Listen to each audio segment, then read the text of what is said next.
Good afternoon. I'd like to welcome you to our webinar today, P3 101 State of the Industry Report, sponsored by the GLACUHO Physicians Committee. My name is Jeremy Alexander, and I'm the GLACUHO Tech Coordinator, and I'm hosted at Eastern Illinois University, and I'll serve as your moderator and tech support for this webinar. Before we begin the webinar, I'd like to go over a few housekeeping items with you to help to maximize your learning for this session. To ask questions, type in the Q&A section that is typically at the bottom bar of the screen that popped up for this webinar. The presenters will answer questions as quickly as possible, but we want to ensure that there's enough time to cover all the materials. Should you experience any problems, please type in a chat box and we'll work to assist you to resolve that issue. At the end of this session, the presentation and the audio recording will be available on our website, glacuho.org, under the Webinar Archives resource for your future reference. We encourage you to share this resource with your colleagues who are unable to attend today. At this time, I'll hand it over to Ryan, Caitlin, so they can get us started this afternoon. Great. Thank you, Jeremy, for the introduction, and thank you, everyone, for joining us. We're looking forward to a good conversation today. This is certainly a hot topic, as I'm sure many of you know, and higher education has become more so over the past several years. So we thought this could be a good educational session at a very high level, an intro type level into what are public-private partnerships, what are we seeing as the major trends in the industry, and where do we see kind of the future of public-private partnerships on higher ed campuses going. So before we jump into it, we'll do a quick intro of who your presenters are. First off, this is Ryan Jensen speaking with Brailsford Dunlavey.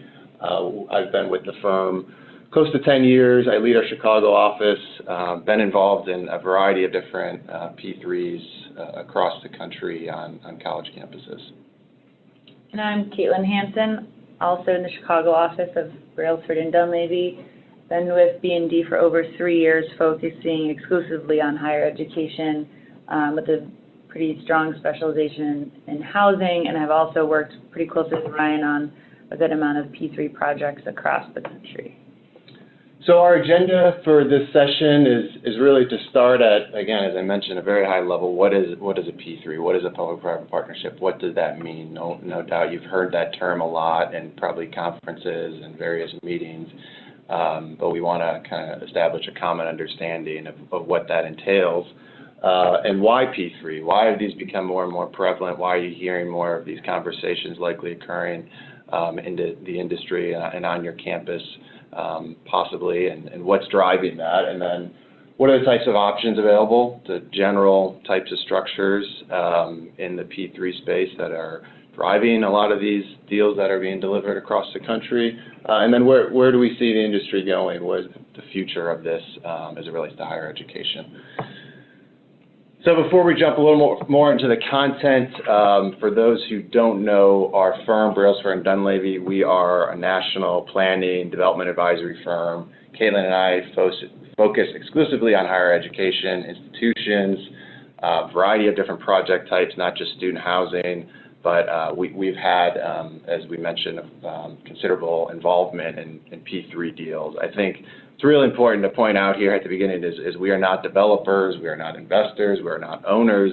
We don't have any financial stake in any P3 deals. We're truly agnostic as to P3 or not P3. So this presentation is really as objective as possible, just as a third-party perspective. We guide our clients to help them make good decisions as to if a P3 makes sense, and it's a really case-by-case basis. So before we jump in, we'd like to get a little more knowledge on who our audience is today. So we have this poll question, which will be helpful for us to kind of kick things off of what's everyone's experience level, knowledge of P3s out there. And I believe this should be popping up on your screen, and you can fill it out and we can see the responses. So how would you rate your P3 knowledge level? First off, what is a P3? Valid question. Never heard of it. Second one, heard about P3s from colleagues or at conferences, been involved in a P3 on my campus or other campuses, or you're an expert. You could teach this course, so curious to see the responses here.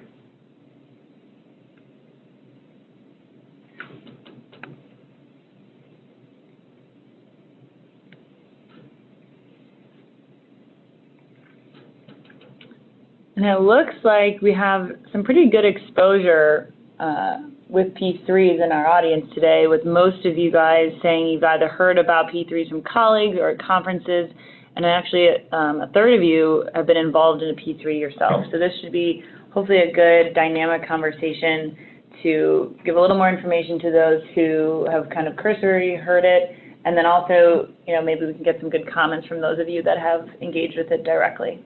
Yeah.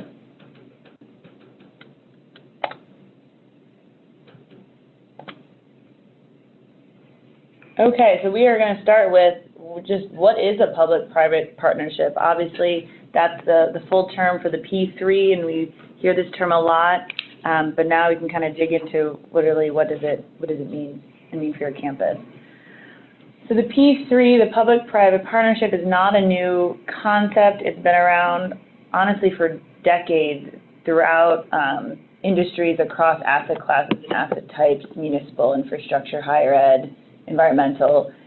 Internationally, the U.S. is actually pretty far behind with regards to P3s, as Europe, Canada have really engaged with P3s on a much larger level and have gotten very sophisticated with them. And in the U.S., we're kind of playing catch up, and it's becoming more and more so a tool utilized across campuses and across the country in different areas. We see it typically in the United States in horizontal infrastructure. Think tollways, the Skyway is a prime example, and kind of moving forward, looking at how today can that same concept be applied onto your campus. So with regards to the higher ed sector, obviously student housing is a pretty natural fit, and that's where we've been seeing a lot of it pop up, but it can be seen and used from campus rec centers, student unions, mixed use projects, especially on the campus edge, integrating retail, and then not even necessarily building asset base, but more so on the energy infrastructure side as well. So a P3 partner can deliver all or some of these components of a project, either the design, the actual building and construction, the financial aspect, the operations, and maintenance.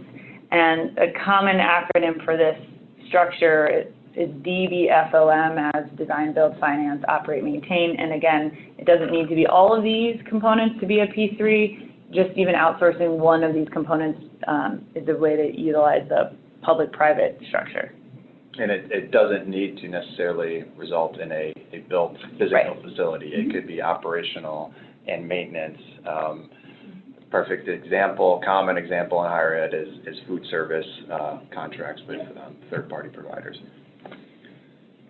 So why P3? I think this is really important to understand why is this becoming more prevalent, and to do so, we think it's really important to kind of take a step back and look at some of the macro level trends that have been occurring in higher education for years and kind of built up to this point to resulting in more institutions considering public-private partnerships. So to start off, of no surprise to everyone on this phone call, the cost of higher education has been on the rise for students. Significant driver has been decreased state support, so heavier reliance on tuition and fees from a student standpoint. I think what's been interesting is the public perception as it relates to that funding. There's been studies and surveys that have shown that actually most Americans believe the state's funding levels have remained steady or actually increased. However, we know that generally not to be the case across the country, and so it's put more pressure on the tuition and fees to really make up that difference, and the disconnect there between the public understanding and the reality is an important point and kind of one of the drivers we think maybe causing some of this. So going into this just a step further, just showing what are some of the trends for tuition, but not only tuition, fees, room and board, really the total cost of attendance, across the country for not only public institutions, but private institutions as well. So steady increases.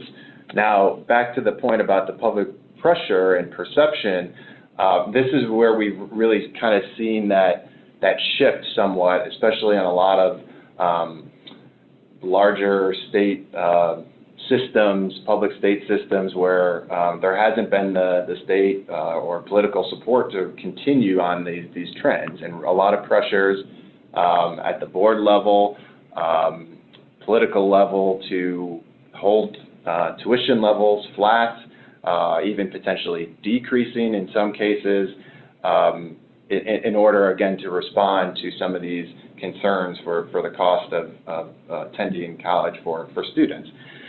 So what does that mean? Well, obviously the costs are continuing to increase for colleges and universities, and there's less of that state funding. So that in combination with these increased competition and some shifting demographics are really creating some of these challenges from a revenue side for public institutions and private institutions as well. Another point is this increased competition on the tuition standpoint has led to more discounting. So greater discounting to attract students, very relevant topic, especially across the Midwest with shifting demographics, declining high school graduation rates. So having more competition for a slightly decreasing number of graduates within the region means, again, less revenue to support the operation of the institutional campus. So that's another challenge, and obviously a big topic that is kind of one of the big drivers behind a lot of this is, and concerning from a macro level, is student debt levels. Students graduating with enormous debt levels, and student debt actually surpassing all other personal debt levels other than mortgage in America. So obviously a major concern that's coming up in a lot of political campaigns, no doubt hear about it, and in the media, and really having a hindrance on the overall economy and student graduates' ability to start families and really help grow the economy. So another point in combination with that is, I kind of touched on this before, and no doubt, again, everyone on the phone's involvement from a housing standpoint sees this on a daily basis, is some of the shifting in student preferences, different generations of students, different demographics as well. What do they want out of a college experience, both within housing and outside of housing? Those are impacting the ability for colleges to continue on these cost increases. Also, there's a lot of studies out there showing there's going to be greater proportion of lower income students attending colleges and universities in the future versus the past several decades. So that's going to have an impact on their ability to afford, again, not just strictly housing, but the overall on-campus experience. Another piece related, and I think really important to highlight as the why P3 is the strains from a physical plant perspective across many colleges and universities across the country. A lot of old facilities, significant deferred maintenance needs, and this just shows some of the trends, how schools just really have not been able to keep up with the deferred maintenance and facilities having significant infrastructure and facility issues that are not being addressed given the age of many of the facilities, which are nearing 60, 70, 80 years old, even older on many campuses, and really reaching the end of their useful life. And another point, directly tied to this is the state funding related. Not, we touched before on an operational level, but from a capital standpoint as well. The capital dollars just not being as prevalent as they used to be to address not only these facility condition issues, for existing buildings, but also new facilities as well. Many states have experienced this. Being in Illinois, we've seen this over the last several years, although we did just pass a capital bill that was long overdue, and so there's a lot of unmet need that has gone on these college campuses. So again, the why P3, another aspect to touch on is at a legislative level, there has been a trend across the country to have legislation in place to support P3s as a potential option. This isn't just strictly related to higher education. It can be related to any governmental entity generally, but it's important to point out that, as Caitlin touched on up front, this is becoming more and more seen as a viable option at the state level. The legislation is generally more available to support it. It's not in every state, again, as you can see on this map, but at a kind of political level, there's more interest in at least exploring this as an option, which is an important thing and driver behind why we hear more about this than used to be the case. So there's obviously a lot of different factors at play there, and a lot of macro level trends, which again, from our standpoint, and seeing this and hearing a lot of these conversations for a variety of different clients, we think are really adding up to presenting P3 as one option. Again, I want to point out here that we're not saying that it is the only option. It is the option to solve all these challenges. It's certainly not a magic bullet to seen as the solution to all of these potential challenges facing higher ed institutions, but it could be one option to address all these things that we highlighted that kind of lead to what are our other options available. Well, P3 is generally more accepted as a solution, and really on a case-by-case basis really needs to be evaluated to suit that individual project or campus need. All right, so one other just kind of quick poll question, and this would be fill in the blank for the group, but we'd be curious to get everyone's perspective based on the first question. Sounds like there has been involvement in P3 projects on your campus or an understanding of them, so we'd be curious what you felt like were or would be reasons for your individual campus to consider a P3. What are those drivers? Is it finding outside expertise, faster delivery, some other reason? We'd be curious to get that response from you all. And you can just type your answer directly in the chat box, and we can have a discussion around all of your input.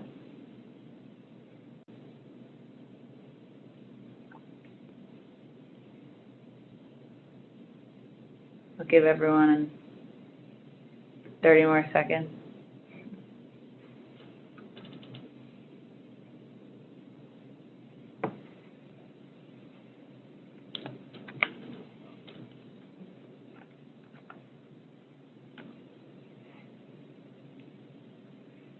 So it looks like we have a good amount of the push and pull between facility conditions, deferred maintenance, and just getting access to the actual capital needed to address some of these issues. Mm-hmm. Revenue, so outside revenue generation. Debt capacity limitations, but a need to increase beds on campus.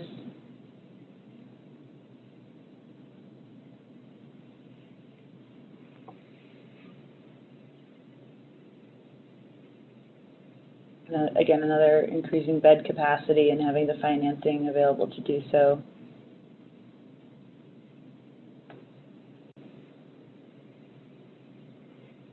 And the last one we just got is to be more open to the local community, greater ability to build needed structures on campus with limited dollars. Again, another kind of main on-campus focus as well, and the space need. Okay, good responses. That's very helpful for us to understand, and I think generally in line with what we hear in a lot of cases. So again, the why P3 related to what you all just touched on, these are generally the major reasons we see for a university to consider doing a P3 to the left and reasons not to on the right. Obviously, a lot of variation here depending on the type of P3, the type of project, but I think your responses hit on many of these things: limited debt capacity, inability to access the capital being a primary reason we hear a lot.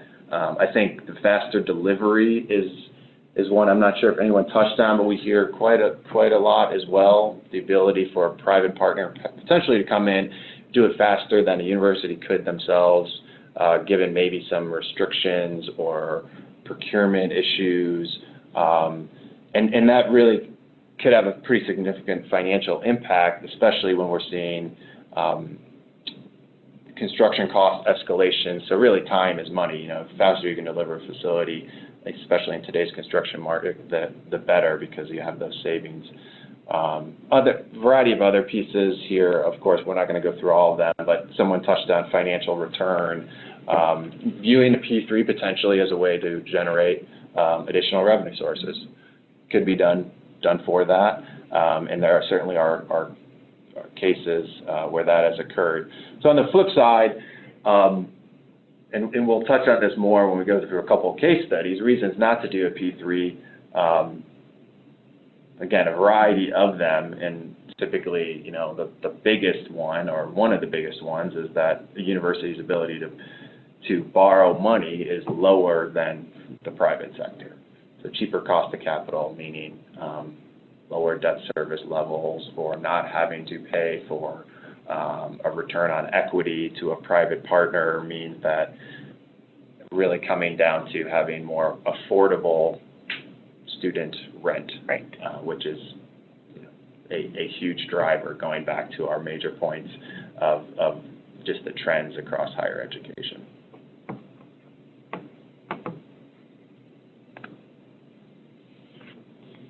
So when we're having these initial conversations and looking at this with a variety of our clients, there's obviously a lot of different variables to consider, but we think that typically looking at the YP3, it really can be applied to any asset type. First off, it doesn't have to just be for housing. It really aligns with how important is this asset to our institutional mission.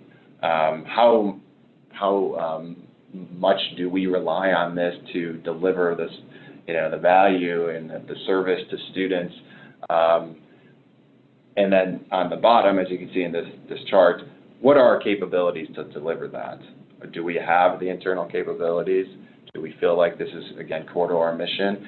And just understanding that at a high level gives us an understanding of what are we trying to get out of this partnership, potentially, and also, does it make sense for a partnership, or does it make sense for us to continue to do it ourselves?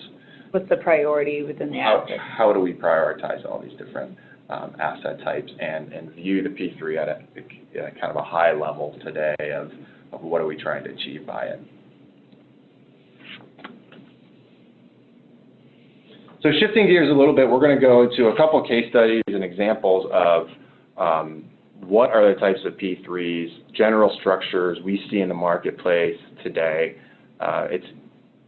Again, this is a 101 level course, so we're not going to get into the minute detail of the legal agreements and the specifics of all these different deal structures, because that can get quite complex, as you can imagine. But at a high level, these are really kind of what we see as kind of the continuum of options available, especially related to student housing on college campuses. So from the left to the right, typically a way to think of this is, to the left, traditional model, most control for the institution, most level of risk for the institution and involvement, and then to the right, less control, less risk, less involvement in the actual asset and deal and the overall delivery of the project. So Really the three in the middle are what we classify as true public-private partnerships because there is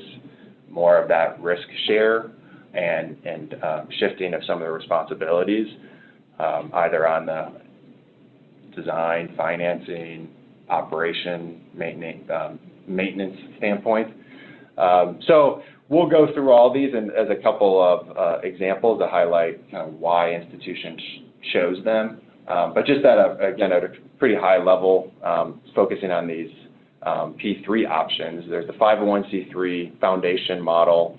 And really, to explain this in fairly simple terms, it's finding a nonprofit owner that can issue the bonds for the facility, and the advantage being that there's still tax-exempt status for the bonds and ownership. But you still find a development partner to come in, deliver the facility, and the operations and maintenance really can be worked out depending on the needs of the institution and the capabilities of the third party. The concessionaire model is really kind of a hybrid between some of the multiple options available there between the foundation and the equity. Typically, this is an option for a more comprehensive strategy for on-campus housing inventory, where there's not only new construction, new development, but also finding a third party to come in and renovate and take over the operations of all existing assets. So it would really be kind of a system-wide approach to it. And then the third one, equity, difference is that there is a private third-party ownership, taxable equity sources for the development, so there would be a required return on that investment. So that can be a mix of debt and equity. Some cases it's 100% equity, meaning they're not issuing any debt, but you have to pay a return to those equity partners on an annual basis in order for them to recoup their investment. And that entails a variety of different caveats related to the type of facility and the operations and the maintenance of the facility.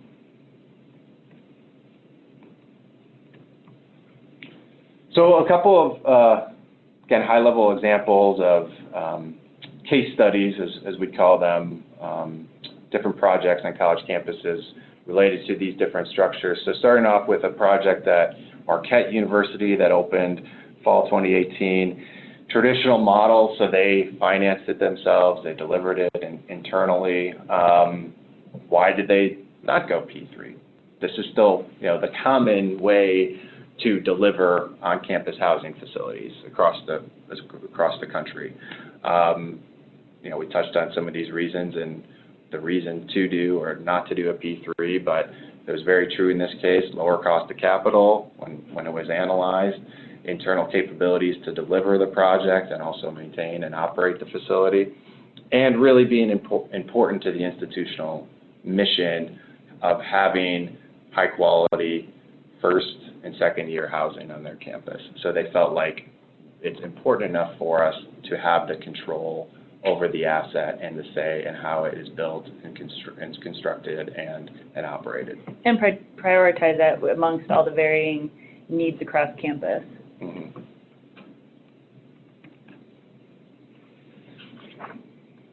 An example of a 501c3 foundation project is at University of Illinois Chicago, just opened this fall.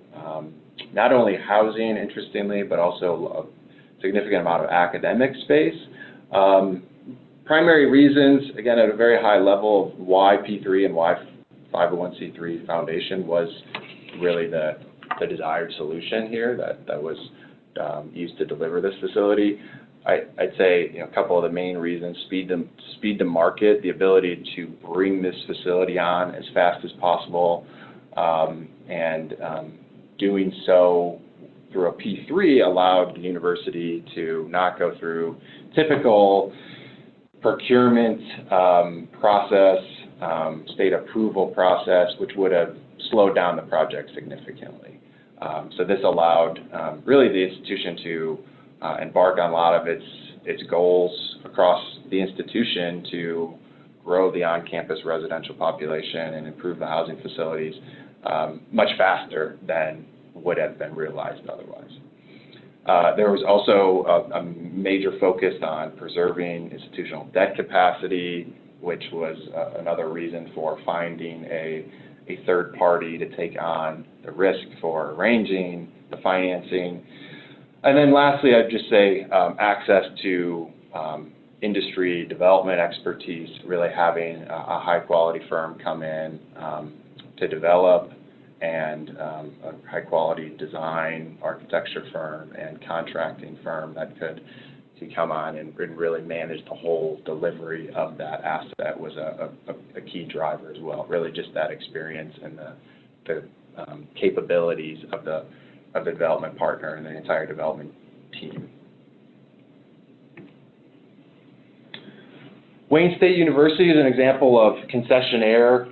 Again, as we touched on, this was really a comprehensive solution, not only new construction, but also renovation of existing facilities, management of their entire housing system. There was debt defeasance, so existing debt that was on their housing system was defeased as a part of the overall deal.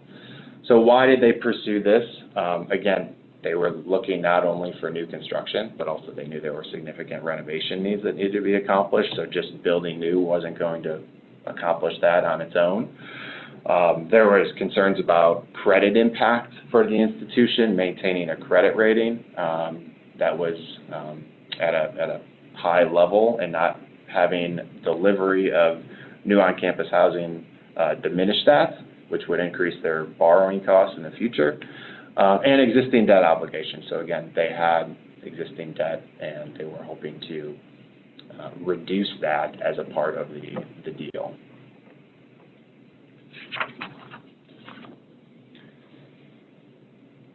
Last example is University of South Florida, the Village. This is a comprehensive new construction redevelopment project, not only housing, mixed use, retail, recreation. So they were able to not only deliver on needs for new housing, but also really comprehensive redevelopment, new gateway to campus, bring in a variety of different asset types, and amenities for students and for the overall campus environment. So why P3 and specifically why equity in this case? So one of the reasons that was highlighted in the comments we received was financial return back to the university. That was a driver here for University of South Florida. The deal was able to be structured in a way where the university actually would participate in excess cash flow and receive a payment from the third party when occupancy and revenue targets were hit. So there was a financial upside for them that could be structured within this equity deal. They were really focused on finding a third party to take on that delivery risk and operating risk, budget risk, so responsibility for various aspects that can be really transferred most effectively within an equity deal because you have a third-party owner and investment group that's coming in and has a full financial stake in the project being successful. And lastly is the credit impact. So because you have this equity group coming in to own the asset and deliver the asset, from a credit rating standpoint, it's viewed more favorably, less associated with the university, without getting into a lot of details and specifics of that because it can get very complex, but that can oftentimes be a very key driver for institutions of, again, maintaining their credit rating for future capital projects and potential borrowing needs, and this is a way to structure it in order to really maximize that and actually potentially help their credit rating if the deal turns out to be successful. So we are going to end or conclude today's discussion really with, what's the future of P3s and where is the industry going? And so every year, B&D conducts an annual survey tracking the P3 projects and activity within the higher education sector. And so where are we seeing more and more P3s coming from? We're seeing more political involvement, and in some cases pressure to pursue a P3 from boards who are, in some cases are looking for faster delivery of projects and trying to mitigate pre-development risks. We're seeing some projects failing to close, just as we were talking about. There's a lot of nuances, so that's why really at the forefront, understanding your priorities from the beginning becomes very critical in your decision to do P3 or not do P3. Another factor that's kind of impacting P3s as we go ahead is just the construction industry, labor shortages, tariffs. There's a lot of unknowns there, and so that's obviously been something that navigating. Yeah, significant construction escalation impacting any type of construction, but impacting these P3 deals when it gets down to how does it actually pay for itself and reach financial close. Completely. In line with that is that developers are being more strategic about which projects to pursue and what to respond to, just as more of them commit more of their resources, and as more schools look to tap into the private sector as a resource, the developers are being more picky with kind of what schools and institutions that they're engaging with in the project type. So what's starting to happen is other sources of funding are being explored in order to help project finances, from various tax credits. Opportunity zone funding is a hot topic right now. USDA funds. Those are other mechanisms that can help all these kinds of projects, and that kind of also leads to these P3s getting larger and more complicated as we see them evolve. The last piece too that has been pretty interesting is the bundling of procurements. A lot of, especially with mixed use, that you start looking at food service, housing, also looking at faculty housing, workforce housing, academics, in tangent with, hotel development on campus edge, and then also the energy, that's kind of that non-facility based component as well. So starting to really bundle all of these assets together to make, some of these projects even more desirable by the development community and maximize the benefit to the institution. Yeah, so housing has really been viewed as kind of the easiest P3 to deliver because there's the dedicated revenue stream, but there's certainly more of a exploration in looking at delivering P3s for other even academic facilities and potentially bundling housing with those types of facilities.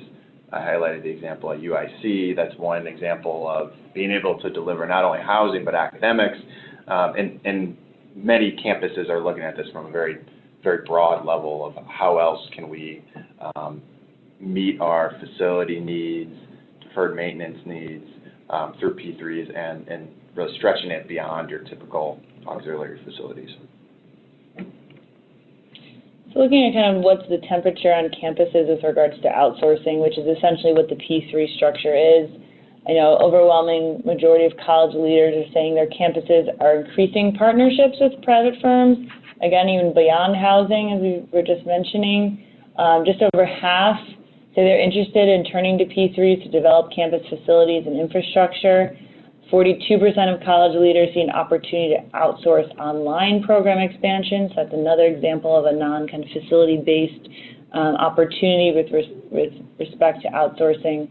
And 39% are really looking at P3 as an option for student housing. So you're seeing a growing interest in this structure as really being a solution to bring to the table.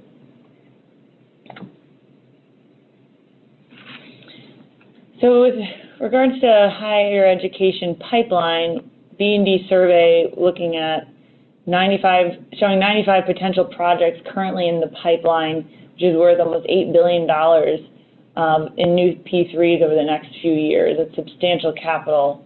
And it is definitely following kind of the demographic trends. So we're seeing 28% of those projects in the West, just as those schools kind of try to keep up with the population increases that are happening on that side of the country.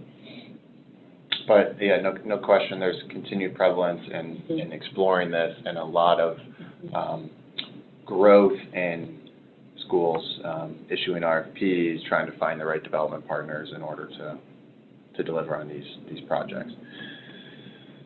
So lastly, I think we just wanted to touch on what do we, from our standpoint as, again, not someone who's participating in the deal, but just advising our clients, what do we see as kind of those keys for having a successful P3 relationship? Of course, there's a lot of different things. I think we touched on some of them throughout this, but I think really some of the key ones are having a clear understanding of what the campus is trying to achieve. What is the project we want to find a partner for, be that a new facility or even could be operational or maintenance related, as we touched on. Understanding really, is there demand for it? Does the revenue support it? Do we understand the potential players in the market who would be interested in this? Have we done our due diligence? Because if we don't do that up front, then it's going to be very hard to make a decision on who the best partner is when they're coming back to the table with all different types of options to us and different proposals that really don't line up. So it becomes very hard to ultimately evaluate that. Another one is just making sure on campus that there's really key champions behind a project, and there's key stakeholder engagement to be aligned with this is what this potentially is going to mean to our campus if we pursue this route, and then people that really are dedicated to seeing it through, because it is really a commitment from the university side. In addition to the private sector side, of course, that's what makes it a partnership. So it's not just finding someone to come in and do everything for you. There has to be a commitment and an engagement and a real time dedication to it. So without that, it doesn't become a partnership. It becomes just finding a private sector partner to deliver something without any involvement, and that would not be a P3. And lastly, we've touched on a lot of the resources. Caitlin went through a few of the high-level results of our annual survey, State of the Industry presentation. It's available on our website, which, again, we gather this data through conversations with our clients and also through reaching out to a variety of different development partners in the industry to understand what are the projects occurring, what are the projects in the pipeline, and key characteristics of them. We just touched on a few of them here today, but there's a lot more information out there through our website. And I think lastly, we just wanted to open it up to and see if there are any questions or further comments. I know we went through a lot of information there, and we try to keep it at a pretty high level, again, because it's a P3 101, but we're looking forward to hopefully some further questions or comments that we'd be happy to respond to. Yeah, so we have 2 more minutes, so if anyone has any questions, feel free to do so in the chat box or unmute yourself.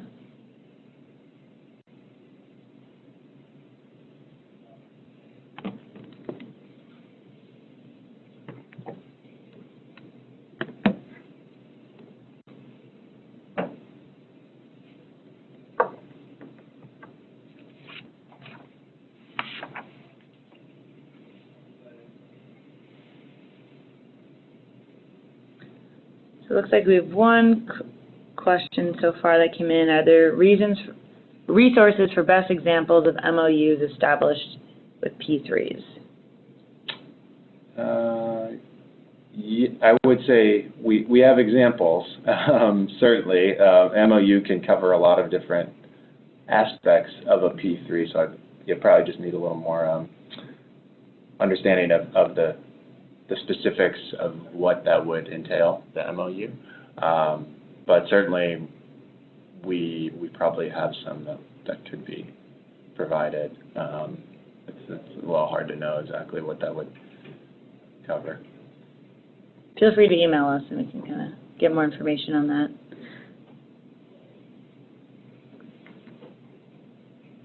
So one of the other questions was, can you please explain further the vertical versus horizontal state legislation / policies shown on the U.S. map slide?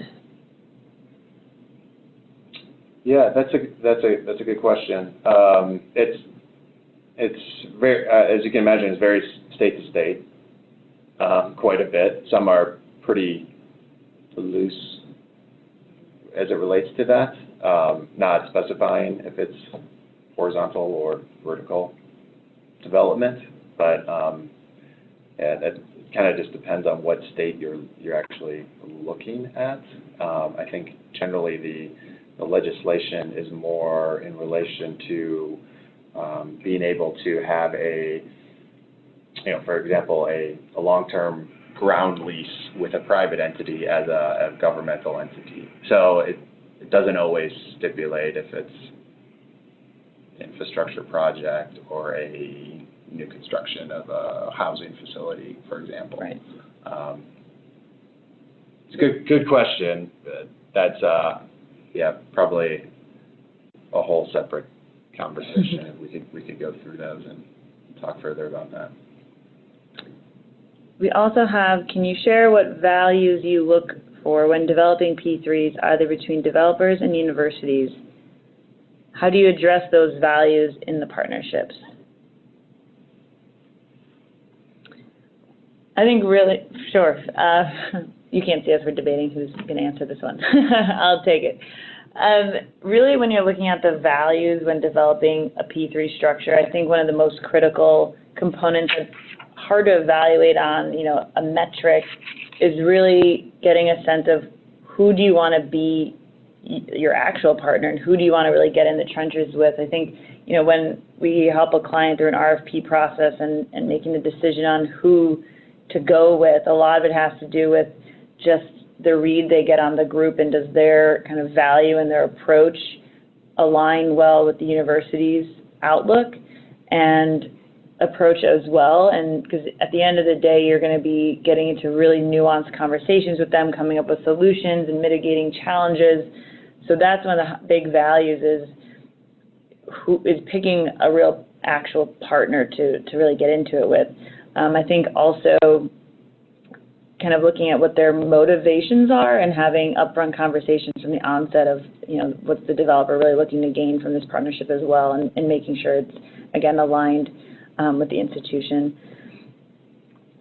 Anything else? Yeah, well, I think it goes back to what we had on the previous slide, which is really understanding what's your criteria for success on that project. Is it student affordability? Is it revenue generation? Is it delivering a new facility? Is it handling deferred maintenance needs? And aligning that criteria with the partnership's proposal and qualifications and expertise.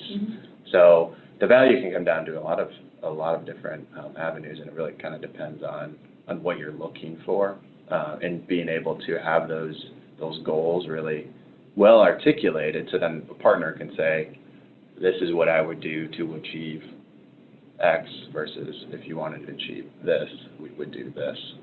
And then having a really kind of objective way to evaluate all of those, which could be quantitative. A lot of times they're quantitative, sometimes they're more qualitative, which is, the overall partnership and the relationships and their experience in doing it.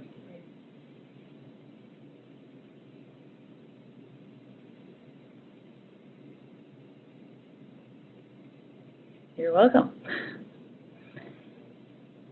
We've got a couple more minutes. If anyone has another question, happy to respond.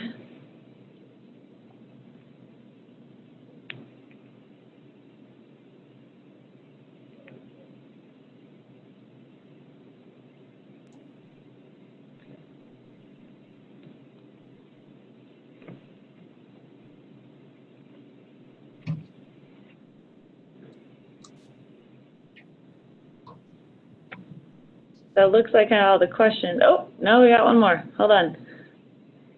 Are you familiar with any P3 parking garages?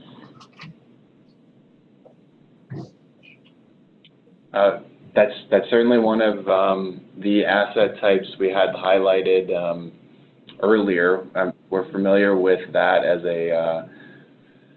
but another one of these auxiliary services that really lines itself well with P3 projects. Not even just individual garages, but full monetization of parking portfolio, because there's dedicated revenue stream and the money to potentially support it if it can work, and if the university is looking to achieve that. So yeah, certainly there are more and more examples of institutions exploring that. Parking is one of them that can make a lot of sense depending on, I think, typically just the scale of the institution and the amount of need to construct new. And the location, I think, in urban settings, that probably lends best. I mean, obviously, non-university or college famous example is the City of Chicago outsourcing its municipal parking garages to a third party. So that is obviously a pretty solid case. Yeah, and specifically, you asked about, I'm assuming, college campuses. Eastern Michigan is one, Ohio State as well. Those are probably two of the most well-known. But again, that was a full monetization of their portfolios. And a lot of parking garages come with some of the P3 housing projects. It's another popular bundled use.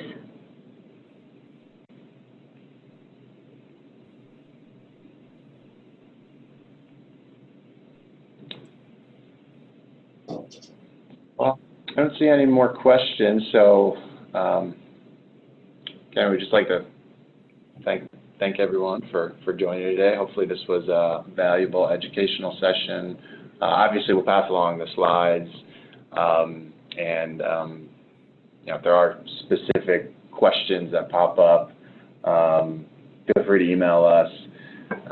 Also visit our resource center, because I do think there's definitely a deeper dive and really relevant articles and data on the industry through there, which we really just kind of touched on here, but that could be a whole another session of really the specifics of the types of deals and the size of the industry and more on where they're occurring and what type of assets they're occurring in. But again, I appreciate everyone's time, and we'll give you back 5 more minutes on your day, which I'm sure everyone will appreciate. And Jeremy or Greg, I don't know if you all have closing remarks or any questions. I just got a couple of quick closing remarks, but thank you, Ryan and Caitlin, for your time and for all the information that you shared with our membership. Just a reminder that a recording of today's webinar will be available on the GLACUHO website at glacuho.org under the resources section in the webinar archives. We'll make sure that a copy of the slides is also appended in the caption, and making sure that Ryan and Caitlin's contact information is there available for anyone who would like to try to reach out and contact them. If there are no final questions or comments before we get wrapped up for the day, I'd like to thank everybody again for spending some time with us for a GLACUHO webinar. Yeah, thanks again, everyone. Have a nice afternoon. Bye.